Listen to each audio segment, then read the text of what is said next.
Happy around the league and what chaos Wednesday here on the CHGO Blackhawks Podcast. Thanks for being with us. I'm Jay Zawaski with Greg Boysen and Mario Tirabassi. And if you're watching us on YouTube, thank you. You can see the beautiful face of DJ Bean standing by. Before we get to him, make sure you smash the like button on YouTube, subscribe to the YouTube page. Podcast listeners, subscribe, follow, leave a 5-star review on Apple Podcasts or Spotify, and do all those same things for the What Chaos Podcast. DJ, thanks for being with us, man. How are you? Good. Why aren't I wearing my... I have some Marion Hossa merch somewhere around here that I should be donning in celebration of the guy. Yeah, I mean, if you just want to carry your camera around and find it, we can get a little MTV Cribs style search for your Hossa gear. That's fine. Absolutely, except if it were MTV Cribs, it would be a place where I didn't actually live, and it would be a lot cooler. That's true. That's true. You know that all those were bogus, right? No. What? Yeah. Oh, yeah. I forget who said it. They, the singer JoJo said that they were basically like, what's the nicest house that you know, that you like can get access to? And she was like, my grandparents. And they were like, cool. Gussy it up, pretend it's your house. And next thing you're going to tell me Santa Claus isn't real. Well, for a while, people who were wearing red and white hats were, people didn't want visits from those folks. It's, fair enough. That's true. It's a political joke. That's true, yeah. By the way, I should mention, as you go woke and virtue signal on our show, that the house Peyton Manning's in for the Manning cast is his neighbor's garage. Really? Yes, it's not even his house. God, let's just spill all the secrets today. This is wonderful. All right, You we're guys going to should- fight. Last thing, you guys should check out the BBC show, This Is My House. It's a show where 3 strangers claim to live in a house, and a celebrity panel, and it's a BBC show, so I don't know who the celebrities are, have to guess whose house it actually is. Riveting program. That sounds awesome. That sounds great. So are you actually calling from Pete's house? Is that the gimmick we're running here right now? Yes, exactly. I didn't see any think Christmas. Pete would have a Ween poster in his house, which is behind my There's head. no Christmas decorations up either, so. Mm. All right, we're I'm gonna looking. fight I'm with you, sorry. I'm DJ. distracted by the comments that are already angry about me making fun of Cory Crawford. You stepped Yeah. it, you stepped I in it, mean- buddy. I just think Yeah. if you have a national hockey podcast, you should know something about hockey. I thought this was the week where we're supposed to drag people named Cory. I thought that everybody was on limits. Yeah, that's the second half of the interview. Don't worry Yeah. about that. We'll talk about that. Watch out, Corey Schneider. We're coming for you. I don't want to. Yeah. You didn't necessarily rip Cory Crawford, but I think you used the word mid, which is what we use to describe the Predators. It rubs us all the wrong way, and I will say that he is, in our minds, one of the most underrated athletes in Chicago sports history. And I think a lot of times he gets kind of credited, like you mentioned, Chris Osgood, as like, well, he's just along for the ride while there's great teams in front of him. Greg, would you like to roll out your impressive stat Yes. from the Jeremy Cowton era of the Blackhawks? Here's all I have to do. First of all, yes, the Chris Osgood. There's a lot of guys you can. I mean, for Christ's sake, Grant Fuhr's in the Hockey Hall of Fame with an .887 save percentage. All right, so yes, but Cory Crawford played behind 2 really good teams those Stanley Cup years. He also played behind 2 garbage-ass teams because they were being coached by a clown college dropout in Jeremy Colleton that played absolute zero defense. In those 2 seasons, the last 2 seasons of his career, he put up a .912 save percentage and a 2.85 goals against average playing behind Jeremy Colleton's defense. That is not a mid goalie. I rest my case. Okay, mid is an overstatement because since having this conversation, I know what a lot of smart people do after they throw a take out there, and it wasn't even a take. This is, you guys wouldn't last a second in Boston. You'd be called so. This is nothing. Calling a guy mid is a compliment, is what I was trying to say. I was saying, like, isn't it so great because every athlete is the worst, but this guy, he's mid. I was trying to sing his praises. This is all just a misunderstanding. No, I kid. But I did go back and look, and his save percentages were higher than I remember. The thing is, though, and you can't do the look who he played behind, because he played behind Keith, Seabrook, Hjalmarsson, Oduya, Nick Leddy was there. Like, it's not like, who else was there? Now that I've named a million defensemen, was Sheldon Brookbank in the mix back then? Yeah. Well, For a bit, I don't know yeah. if that helps your argument, but yes, he was there. Yeah. There was Brian Campbell and Eric Gustafson. Yep. Yeah, so good So and we had bad. some real guys. I know that I covered the Bruins, so there was some conversation that could be had with, well, if you play behind Chara, nothing you do matters because you're playing behind Chara. The Bruins didn't have the volume of like great to elite defensemen. They had one all-time defenseman and then some good to really good defensemen around him. The Blackhawks had guys, capital G, capital U, capital Y, capital S. So I would hope you can put up like a 908 save percentage playing behind those dudes. I mean, he did. It was 918 though. What's that? 918 save percentage. That is technically second best in Hawks history, behind only Scott Darling, who only played a handful of games in the grand scheme of things. I'll tell you what, I'm looking at a friend of- 2011-12, and I am underwhelmed by this 903 mark. I think we got to hone in on that, focus on that. And what else? In 2005-06 in Norfolk, he had an 898. Oh, yeah. I'm starting to Yeah. think this guy's worse than I thought. Hey, When he was 20 years old playing in Norfolk. Bum. No, so in all seriousness, I am definitely not saying he was a bad goalie, that he wasn't a starting goalie in the NHL, that he wasn't an average goal. Like, he was a good starting goalie, and he was playing on an incredible team, and as a result, he won the Stanley Cup. So, sure, technically you could say he's underrated, because maybe if he weren't in that scenario, he would make a bigger impression on people. How often, and be honest, how often did Cory, I keep wanting to say Perry, Crawford, make an amazing impression on you? Because I watched those dominant teams just as an NHL fan, not as somebody who was watching every single game. But I was never like, wow, thank God they have that guy. I suppose that's what my point was. I think a lot of that is because Crawford was like so calm and well positioned in the net. He never really had to make that. No, we say that, you Ridiculous steal that. That's what we say about Tuukka when we lie for him. That's what we say. I would say the 2013 playoffs, which you should remember pretty well. He should have won the Conn He had a Smythe that year. 1.84 goals against and a 932 save percentage in those playoffs, including the game where he gave up 5 glove hand goals, a game he won against the Tuukka Rask. We almost bow. The Stanley Cup list to Well, the rest, by the way. well, don't get me started. Don't get me started on the glove thing. I was never part of that. That happens once a year with in every playoffs. There's a, you see they've scored 3 goals on this guy glove side. Well, you mean like all their goals aren't going in short side? Like, God. So that drives me crazy. That comes up. Fault. That comes up all the time. I remember people were doing that about Carey Price one year, and I think that he was a pretty all right goalie. Right, But yeah. Here's what I don't like. I was getting some he's better than Rask vibes off you guys. That's not happening, right? I mean, 2 cups to 0.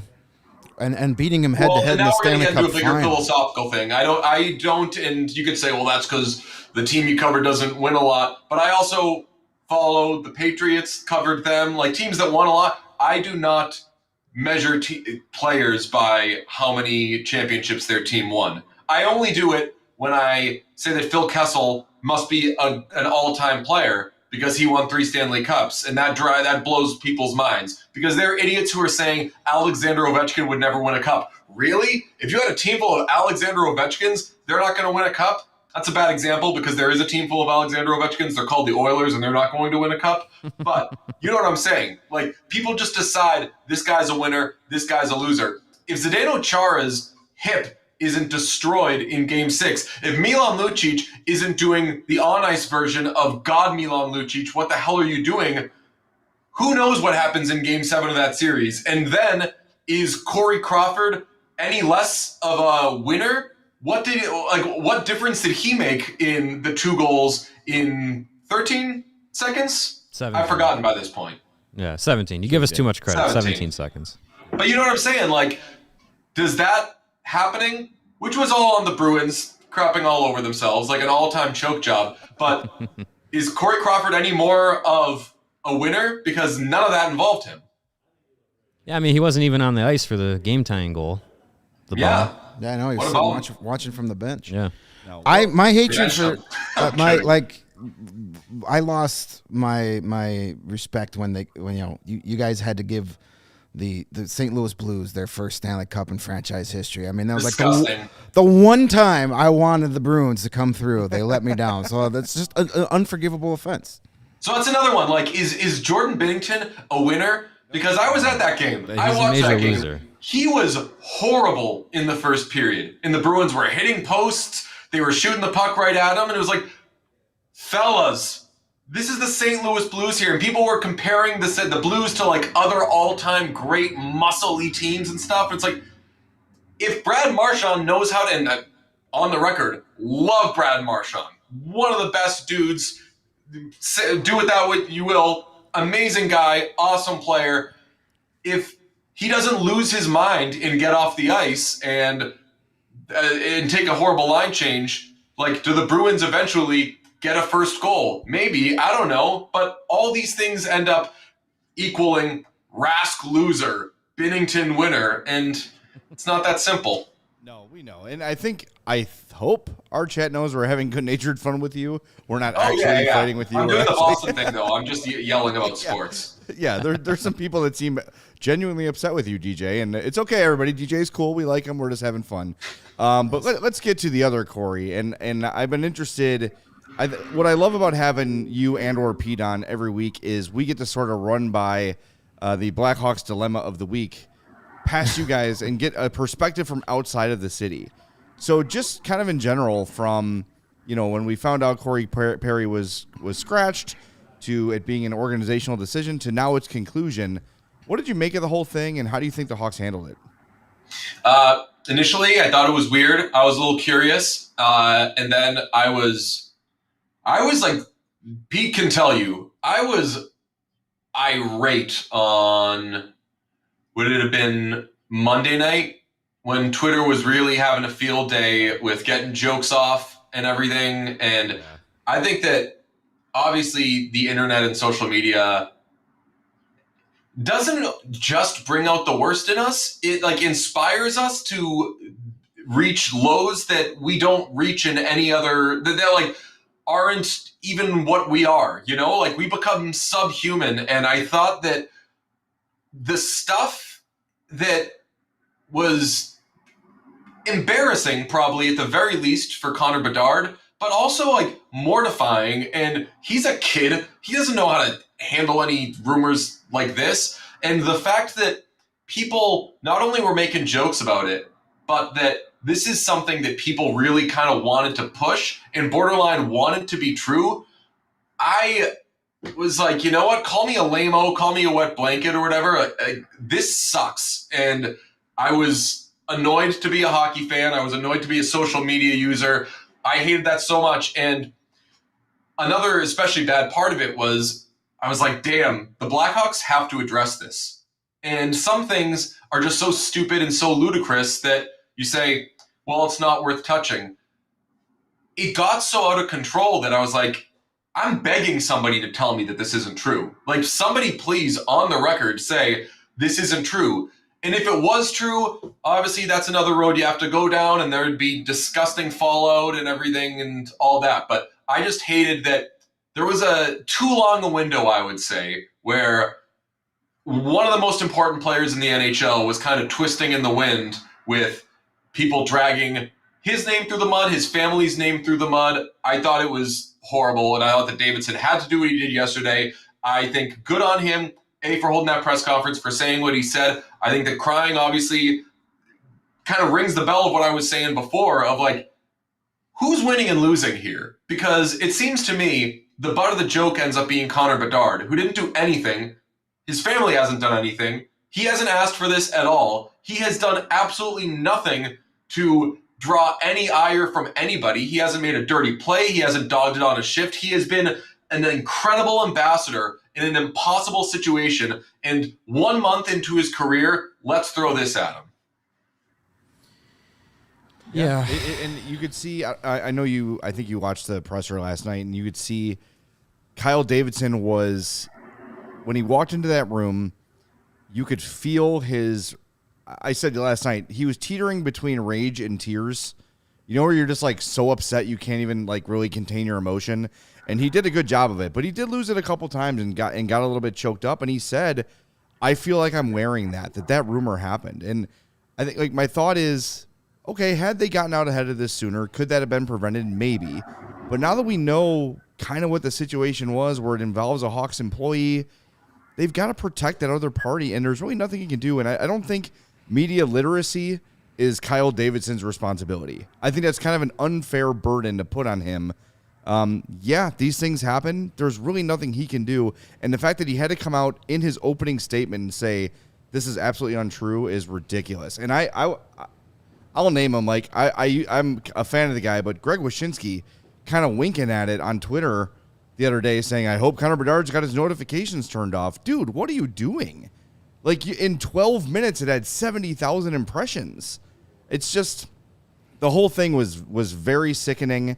And like you said, now every road city Connor Bedard goes to, he's going to hear Meatball screaming over the glass at him, hey, say hi to your mom for me. Who's your daddy? Just like screaming at Connor Bedard, who did nothing wrong aside from tackle every one of his duties with a smile. Mm-hmm. Yeah, so Greg's a good friend. I will ride for that guy forever. He's the least malicious person I know. But I was pushing that on our guys about, like, hey, spreading a rumor isn't saying I believe this rumor. Spreading a rumor is acknowledging a rumor. So, like, we figured out, like, how are we going to talk about this without somebody who hasn't heard this before saying, oh, I ought to Google this thing and everything, because, like, that is how the rumor spreads. So, unfortunately, something like that, once it's out there, is going to spread anyway, because people find it too spicy and they want attention and they want to retweet or whatever. I'm not talking about Greg. I'm talking about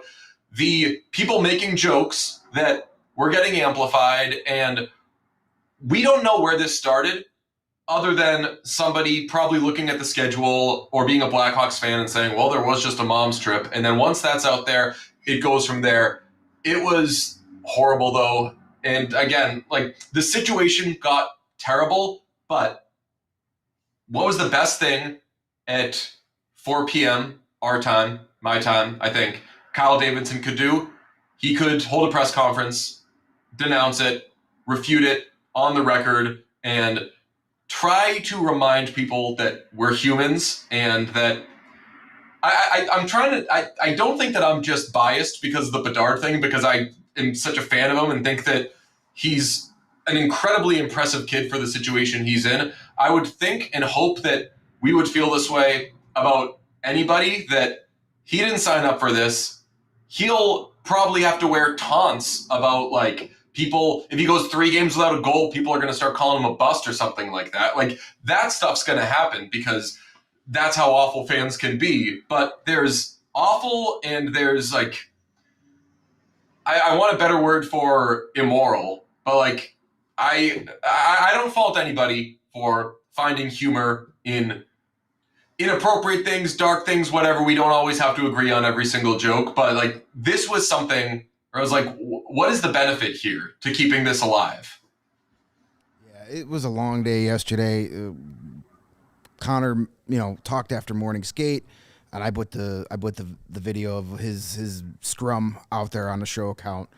And then people are asking me, well, how come you or nobody else didn't ask him about the rumor? I'm like, are you fucking kidding me right now? Like, seriously, like, that's not how any of this stuff works.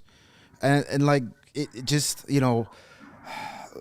overall, the Blackhawks are an organization that learned from the sins of the past with this situation. They wasted no time in this and made the right call, but it's still not good enough for people. Well, people have this morbid curiosity that they need to know every detail. That's on you. Like, they did the right thing here. They quickly removed him from the team. They did their investigation. When the complaints turned out to be true, they said, we don't want this here. Zero tolerance, gone. but it's never going to be good enough for a lot of people. And I understand that. The Blackhawks earned that reputation, but something like this should show that, like, again, every time something goes wrong, we don't need to hear about the 2010 scandal, because there is literally nobody left in the organization that was part of that. And I saw some stuff of like, well, you still need to say exactly what happened, because if Perry did something bad, he needs to be called out for it. Okay, cool. So let's say he did something bad and we want to call him out for it. Let's say what he did. What if it's something really embarrassing for somebody else? What if it could have affected another person? What if something bad that happened to somebody now is out in the world, and when people see that person, they'll think something that person didn't want out there? It's because a Twitter user, like, if Corey Perry did something bad, believe you me, he's paying for it, because right now he's lost his job. And teams aren't responsible. Kyle Davidson and the Chicago Blackhawks certainly shouldn't be responsible for Twitter users not understanding that it's not just about them. Yeah, and it's also pretty standard HR procedure for any company, be it a professional sports team, a grocery store, an Amazon, warehouse center.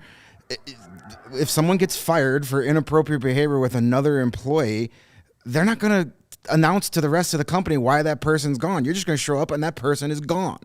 End of story. It's standard operating procedure. It's like, people think, oh, we pay Corey Perry's salary, so we have the right to know what he did. No, you don't. No, you don't. Also, you don't pay his salary. Right. Yeah. Yes. You actually do not pay his salary. Yes. Buffalo Sabre fan 14 who has never bought a Blackhawks ticket in his life. You do not pay his salary. So yeah, it's just a lot of people, just want to get on high horses, and they'll be outraged over something in a couple of days. The next big thing will come out, and we'll all forget about, these rumors, because there'll be more gross rumors about somebody else flying out around there. Yeah, I've just been disappointed by some of the major outlets that are typically on the right side of these things, who are just a little bit just dug in as anti-Blackhawk, and no matter what they would have done here, it would have been wrong. I think as we look at it now, like, they did what they were able to do, and they did it quickly. For him to go from power play 1 to out of the organization in 6 days, Yeah. not a lot of teams would have done that. It's setting a statement. Setting a statement that they have learned from their past, and what happened under the John McDonough days aren't happening now. Yeah. And I don't know if nationally people want to hear this. I've said it on our show. I really like that organization. I really like we did some stuff with them probably a month ago now, and very high quality people in there. So I get you hold the uniform, so to speak, meaning the history of the team, against maybe fans be like, oh, well, once upon a time this happened with your team, whatever. But the people here now, hopefully, aren't doing anything unconscionable like that. So the people that are there right now are really upstanding, easy to deal with, accommodating, nice people. And that's from behind the scenes people to truly that roster. You guys will know better than me. That roster has some great, great people. So I am not in the rush everybody else is to say, oh, typical Blackhawks, because when I think Blackhawks right now, I think Connor Bedard, and I think Nick Foligno, and I think Seth Jones, and I think a lot of really good people. So it makes sense in that I understand why somebody would take any opportunity to say that the Blackhawks are a scandalous organization, but it isn't logical to say that something that happened 10 years ago means something bad is going to happen now with entirely different people. We know you got to go. We had something fun for you. Should we save it till next week? I know you got to run. No, screw it. Who cares? You guys are my priority. I angered all of your listeners. No, you've won them over. By shining truth on how Cory Crawford wasn't an NHL player. I'm just kidding. No. Yeah, well, I mean, we know the NHL All-Star Game is having some changes coming up. They're extending it an extra day. They're bringing back the controversial draft, and it's going to involve some celebrities. I know you and Pete kind of touched on it a little bit, who the celebrities should be. But I think who would be the one celebrity you would want to see, whether it makes sense or not in what the NHL could do, that you would want to see be involved in the draft? Oh boy. I mean, the one I threw out there yesterday was Rihanna, because Rihanna wearing the Ottawa Senators jersey, God knows how many years ago, is, and I don't use this word lightly, the most iconic sight I've ever seen in my life. Rihanna, impossibly beautiful person, wearing an Ottawa Senators jersey and making it look better than anything has ever looked in the world. I want Rihanna to be the face of the NHL. I also would like, not just because, or actually entirely because me, Sean, and Pete just found out about this person like a week ago. You know who Tate McRae is? Heard of her. We do now. So Tate McRae is a Canadian recording artist who is taking over the charts, and we found out about her because she is wearing goalie pads on her album cover, but the goalie pads were backwards, and that pissed a lot of people off. And it got us to check out her music, and now in the studio, all we do is listen to Tate McRae. But she's got like the most streamed song on Spotify or whatever, so yeah. I feel like they usually get musicians who are like relevant-ish, maybe past their prime. I like the idea of them actually getting the hot big artist, a Tate McRae, a Justin Bieber. That would be so. Yeah, that'd be so un-NHL like. Correct. Be in the now. We don't need to see Green Day again. Who was the? No, yeah, they're gonna get. Who's the guys that did the Please Mr. Postman song? I'm a rebel for a kickstand thing. That one. Yeah. Was that Neon Trees? No, that was Portugal the Man. They're gonna get Portugal the Man. That's gonna be. It's called swag rock. Like, it's all the same. Yeah. I just remember watching one of the outdoor games a couple years ago. They had the Black Keys, and the Black Keys had like 8 guys on stage. And I was like, man, I'm old enough to remember when the Black Keys were 2 dudes. No, it would be cool to see them land a major star. Like, I was like, a couple years ago, I'm like, wow, Kenan Thompson. He's relevant-ish. Yeah. But screw it, man. Get Taylor Swift in there. Just throw the bag at her and say, come on down. Supersonic's going to reunite. She's not doing anything unless she gets the biggest bag imaginable. It's insane. You see, she's putting her Eras Tour movie on streaming, and you have to pay for it. Of course. Of course. Why not? Don't get me started on Taylor's version. What an absolute racket that is. She re-records all these songs in the name of, because somebody else bought my masters, and when you stream it, you're going to get their version. So now I'm going to make my version for streaming. Also, here, everybody that's already bought physical copies of it, I've made physical copies. Buy it twice. She's a real trickster, that one. Fun fact, you know who did that first? Def Leppard. They re-recorded all their songs to get the rights. Styx did it. Styx did it with Lady in 1995 because I think Tommy Shaw wasn't on that recording. So in 1995, they re-recorded Lady. I did a little research about Toronto-born celebrities and who they could pick, and like Mike Myers came up. I think that'd be like a legit good pick, hockey guy. He said him. Then I saw one name, and I was like, oh my God, they need to do this. I have no idea who this person is. She's apparently a Canadian rapper, and her name is Honey Cocaine. Let's make that happen. Hey, it is a hockey event. It is a hockey event. Honey Cocaine is the captain of the... If this were like the 90s, I would say, yeah. But she's current. She's only like 26 years old. She's like a current rapper, too. So the current music box, checked. Cocaine box, check. See, I mean, it's perfect. And if you want buy-in from the players, you say, hey, Honey Cocaine's going to be there. Bam! They all show up. They're ready to go.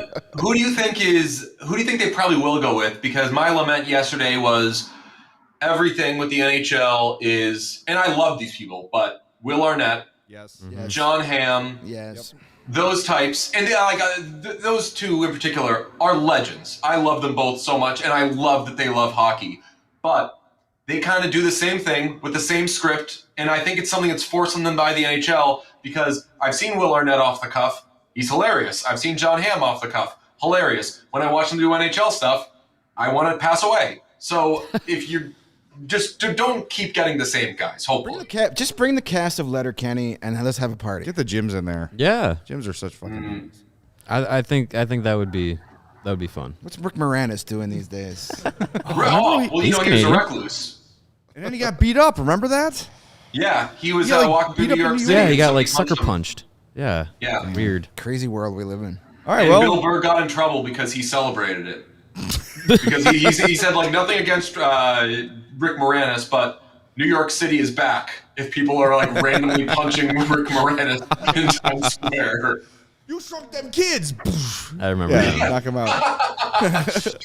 All right, man. We know you got to go. Thanks for the extra time. We will talk to you next week. Anytime. Thanks, Love dude. you guys. Thanks for All having right, me. you too. Thanks, DJ. That is DJ Bean, one half of the What Chaos podcast. Follow him on Twitter at DJ_Bean and What Chaos Show. We have a little bit of a development in the Corey Perry story. Mm-hmm. We are going to share it with you on the other side of this break. But first, we're going to tell you about Hero Bread. Yes, it's bread, and it makes you a hero because Sure it's does. better for you. You know what? I've tried the cut carbs when I've been trying to be a little more conscious of what I eat, and a lot of the like low carb, keto friendly breads taste like shit. They do. Yeah, they're not good. They're dry. They've got no flavor. Well, that's not the case with Hero Bread. The texture is amazing. The flavor is amazing. You have no idea you're eating bread that's kind of good for you or less bad for you than other breads. If you need a low-carb option to fit your lifestyle or dietary constraints, founder Cole Glass baked 100 muffins per day before he found the perfect blend that fit his allergy constraints. That's an easy word to say. That's what pushed him to start Hero Bread. As I mentioned, the taste and the texture, it's great. It's soft. It tastes great. It's got high fiber, ultra low net carbs, and 0 grams of sugar per slice. Plus, this is what really makes them a hero. You're going to get 10% off your first purchase at hero.co just by using the promo code CHGO. Hero makes sliced breads, buns, and tortillas, so no matter what kind of sandwich-like meal you're having, Hero Bread has you covered. It's available over at hero.co and also from Amazon. But make sure you're heading over to hero.co because that's where you're going to get the 10% off by using the promo code CHGO. So just remember, that's hero.co to save 10% today. And it's hard to believe we are this deep into the NFL season, and you got to make every second count. With DraftKings Sportsbook, you can make the most out of every game day. Bet on your favorite teams for a shot at winning big bucks, and new customers can score $150 instantly in bonus bets for betting $5 on any matchup. Here's one that caught my eye. The Eagles at home this weekend against the 49ers Yes. are getting 3 points and are plus 130 on the money line. I have questions. That's interesting. Yes. I mean, no doubt the 49ers are really, really good, but the Eagles are 10-1 at home coming off a win against the Chiefs. Yeah, Eagles are better, right? I would think. How are they getting And the points? Bills. The Chiefs and the Bills in back-to-back Yeah. weeks. I mean, Is it because they're not wearing those awesome Kelly Green uniforms? should wear and those they're like, screw forever. you. You're now underdogs because you're going back to those ugly uniforms you wear all the time. they should wear them forever? So They I'm should. jumping on that one. Find your own odds at DraftKings and get in on the action with DraftKings Sportsbook, an official sports betting partner of the NFL. Download the app now. Use code CHGO. New customers can score $150 instantly in bonus bets for betting just $5 on the NFL. Only on DraftKings Sportsbook with code CHGO. The crown is yours. Gambling problem? Call 1-800-GAMBLER in New York. Call 877-8-HOPE-NY or text HOPE-NY 467-369. In West Virginia, visit 1-800-GAMBLER.net. Please pay responsibly. In Connecticut, help is available for problem gambling. Call 888-789-7777 or visit ccpg.org. On behalf of Boot Hill Casino and Resort in Kansas. Must be 21 or older in most eligible states, but age varies by jurisdiction. See DraftKings.com/sportsbook for details and state-specific responsible gambling resources. Eligibility and deposit restrictions apply. Bonus bets expire 168 hours after issuance. Terms at sportsbook.draftkings.com/football terms. All right, we've got a little bit of an update here from Frank Saravalli of the Daily Faceoff. Just published this to dailyfaceoff.com, kind of running down the Corey Perry situation. Here's what he says, quote, According to sources, an alcohol-fueled incident involving Perry was alleged to have occurred in Nashville on November 17th, the night prior to Chicago's game against the Predators, during a Blackhawks organized corporate event that included sponsors and team employees in attendance. It remains unclear what allegedly took place, who witnessed it, and who reported it to the team. So that's new. A lot of us had been hearing and assuming it had happened in Columbus between that Tuesday practice and that Wednesday game. Frank Saravalli now reporting the incident was at a corporate event on November 17th in Nashville. And the Blackhawks learned about it while in Columbus. Correct. They learned about it on That the is Tuesday. the now clarification, I guess, of that. Because there would have been one game in between. There was a game the day after. So he would have played the Nashville game, and then that Sunday, the next day, they played Buffalo. The Sabres. And then it wasn't until they got then they back were home. Then they were home Monday. Because remember, that Tuesday was the day he was out hanging out with all the kids. Practiced Tuesday. They left Tuesday to go to Columbus. That's when Wednesday he's out of the lineup. That's when they learned about it. So my take on that is whatever happened didn't happen like publicly. It didn't happen in front of everybody at this event. It probably took a few days for whoever the complainant is to make the complaint, but they acted quickly. Yeah. Yeah. I mean, it's a little bit more clarity to the situation. I don't know if it's maybe not clarity. At least it's more information to the situation. And still, I think the timeline of discovery to, action of terminating his contract it's still the same. It's 6 days, and it's quick. And I think a lot of what we said, yesterday, last night on the show, and kind of what we talked about with DJ earlier, it still rings true. I think as much as the Blackhawks were able to gather information and act accordingly, as much as we all thought, hey, they should say more, they should be more clear on things. It was pretty much the best that they could do with the information that they had, with the process in place that they had to go through to get to that point. I think it's as best as they could have done, and yeah, I mean, you can't really control the internet from getting out of hand, but clearly it's something that the team felt needed to be dispelled, and Kyle Davidson said that right away yesterday in his opening statement, and tried to bring some clarity, at least on that, to get that out of the way, so that the real matters at hand could be taken care of. I also think it's important to note for people that don't know and are not trained in journalism that when you see people that cover the team for a living, like Charlie or Meliodas and others, go out on social media that day and say this rumor is 100% untrue, they're getting that from sources in the team. Yeah. The team can't officially come out and make a statement until all their ducks are in a row, until they know all the facts, until they've talked to the PA, until they've talked to the league. That's why Kyle Davidson waited to speak until yesterday, because he had to. He had to wait until all those things were set up for him to be able to go in front of a microphone and take questions. However, league team representatives, the GM himself, whoever it might be, can go through channels to get that message out.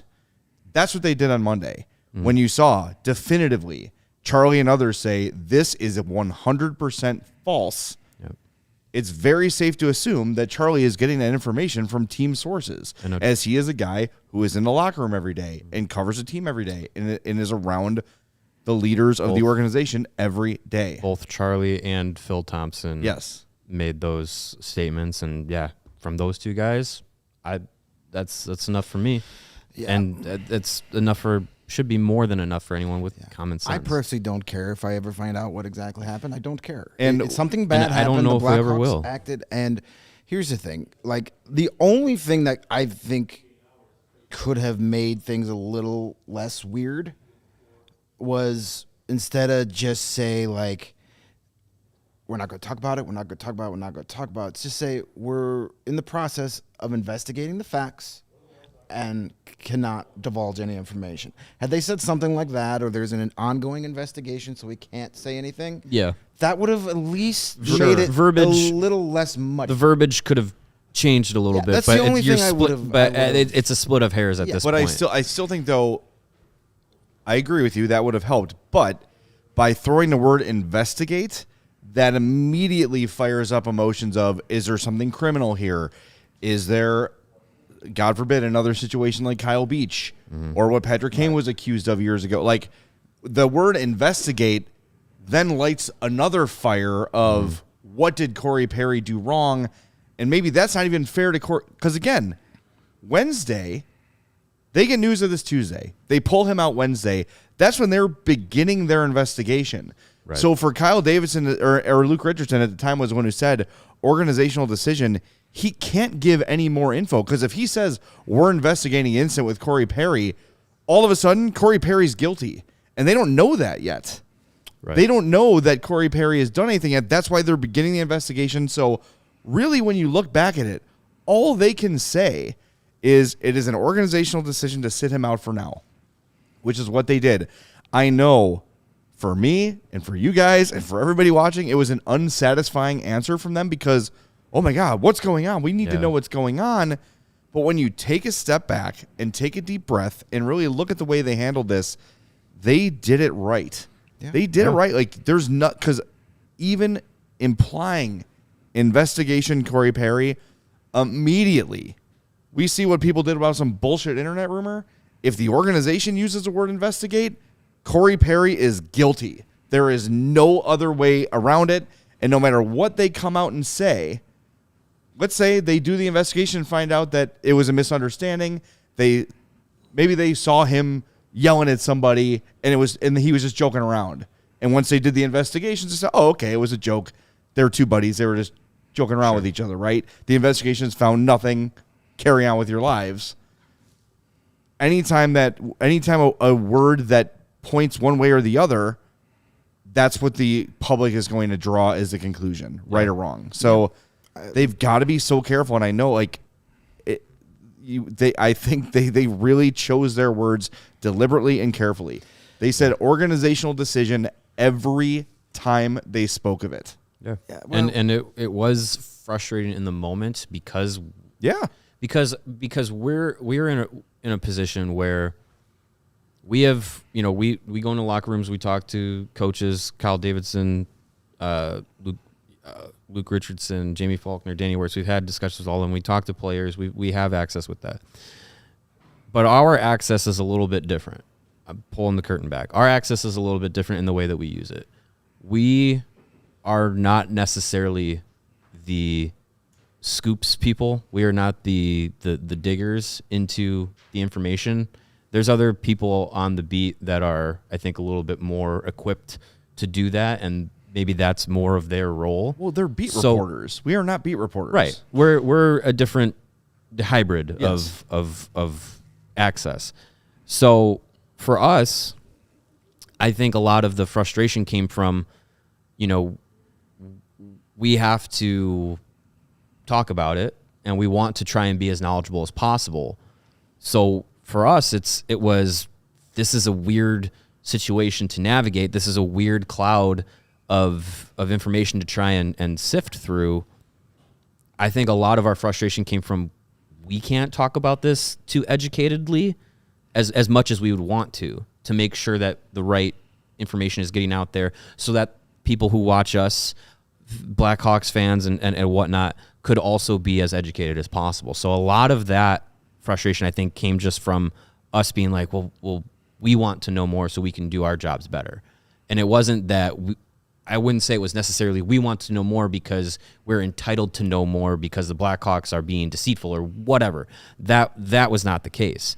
So I think a lot of that came from that. But you're correct in saying that as the week progressed and as information now became more public, and especially after Kyle Davidson's presser yesterday, it was pretty clear that this was handled the best way that they could do with the information that they had throughout the week.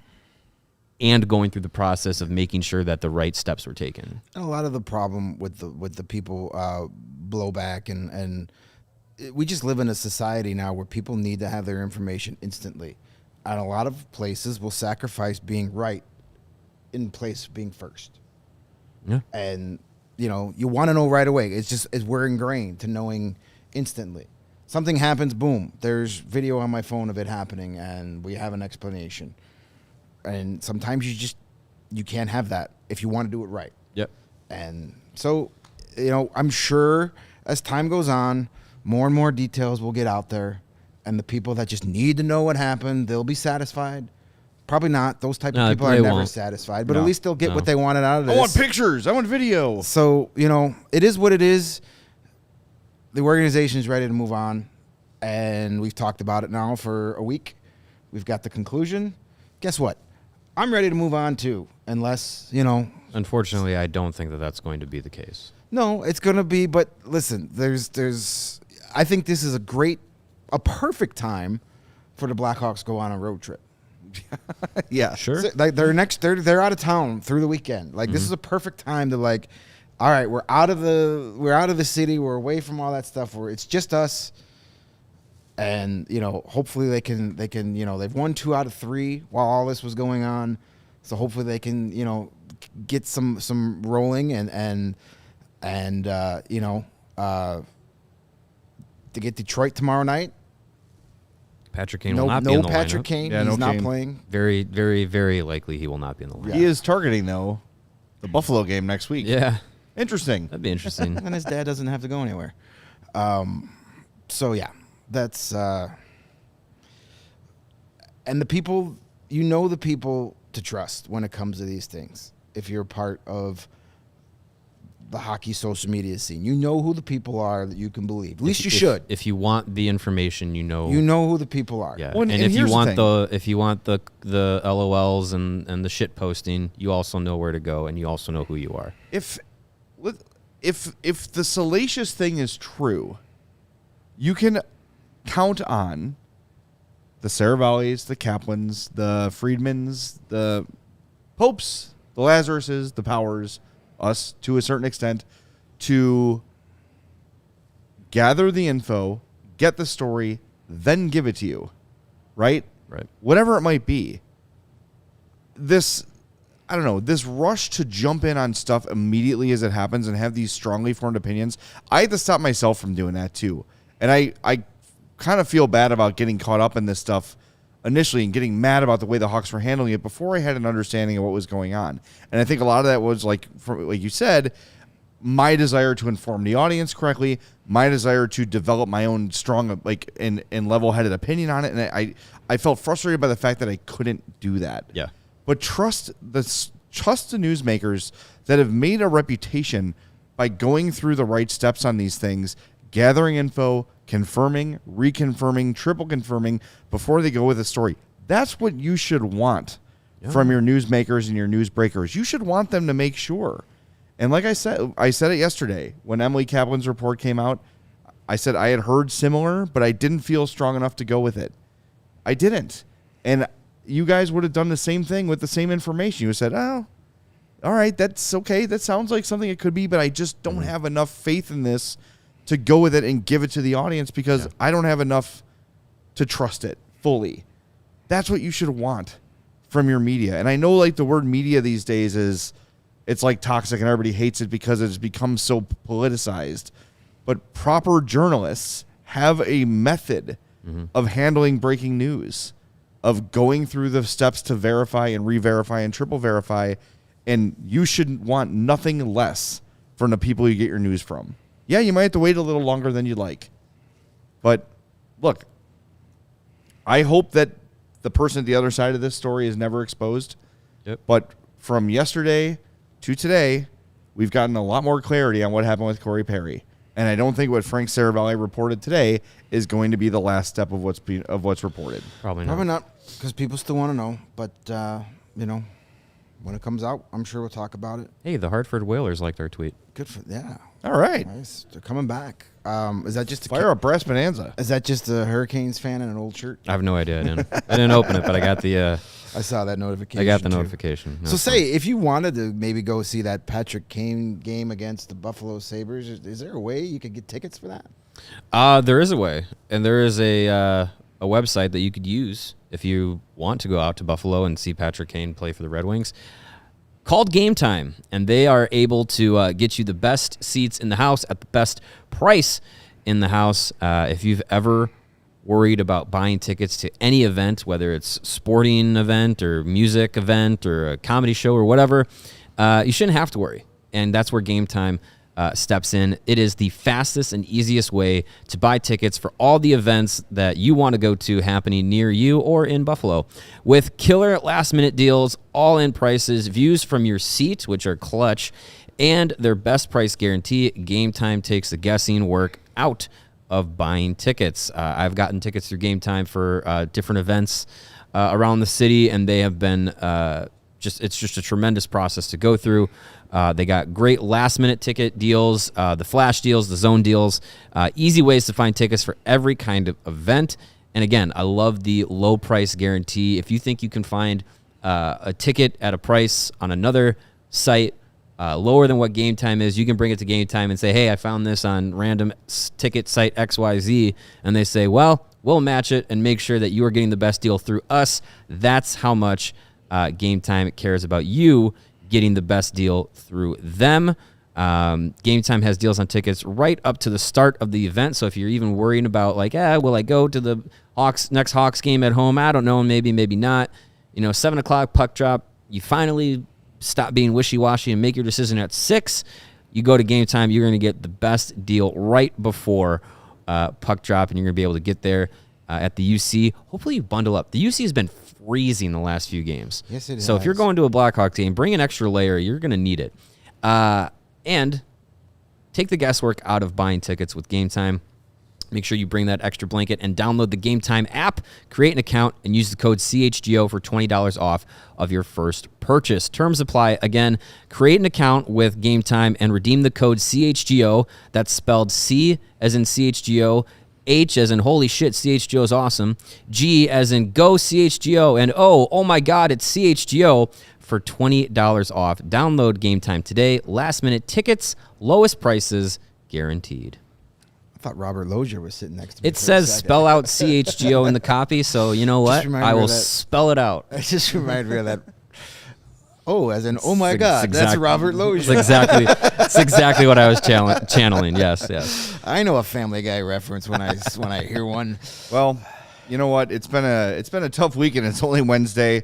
Nothing makes you feel better than bacon. That's a 30 Rock reference. Craft bacon, especially craft bacon from our guy Charlie the Bacon Guy. He's based out of Woodridge, Illinois, and he makes craft bacon and bacon jams in over 30 different flavors. That's the bacon my jam. and bacon jams are all naturally cured, fully free of BS preservatives. It's all natural. There are no ingredients that Charlie can't pronounce himself involved in the process, unlike most store-bought bacon. Like that stuff you buy that's not refrigerated, and it's like just in a box, and somehow No. you can take that home and eat it and not It die. says put in microwave.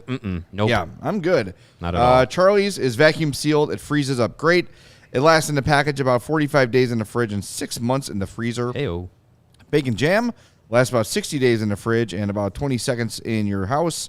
You can get 6 months out of the bacon jam in the freezer. Here are some of the favorite flavors that Charlie offers for bacon: maple pepper, Nashville hot, French toast, buffalo, ranch. The ranch is my favorite. On the screen here, you see Dr. Pepper bacon. Dr. Pepper bacon's there, God. Jardiniere, and the bacon jams, original bourbon, spicy peach. And what we're looking at there on your screen, or if you're watching on YouTube, that is the bacon archive. So everything that Charlie has made before, he has listed there.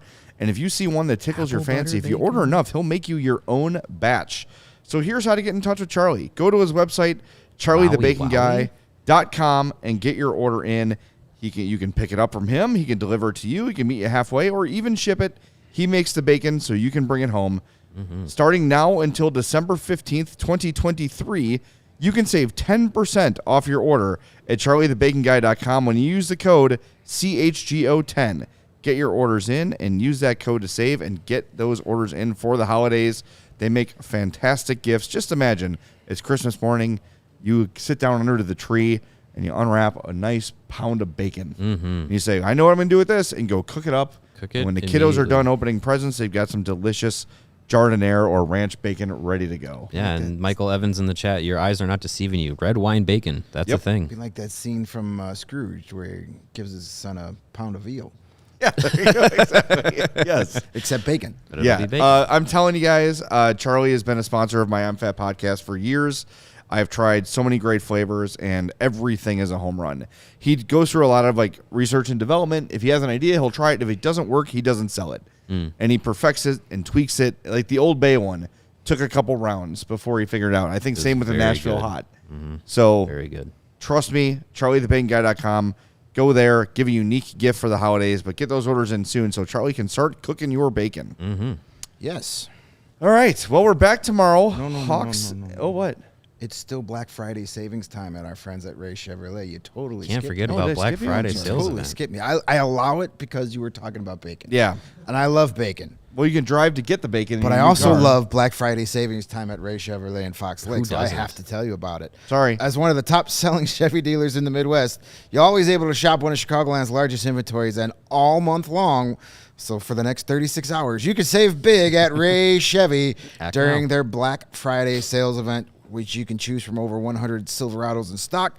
The perfect tailgate video. That's not all. Get 0% financing with $0 down and 0 payments until 2024. That's all the zeros. And lot of speaking of zeros, everyone loves the word free, and that's what you get this month at Ray Chevrolet in Fox Lake.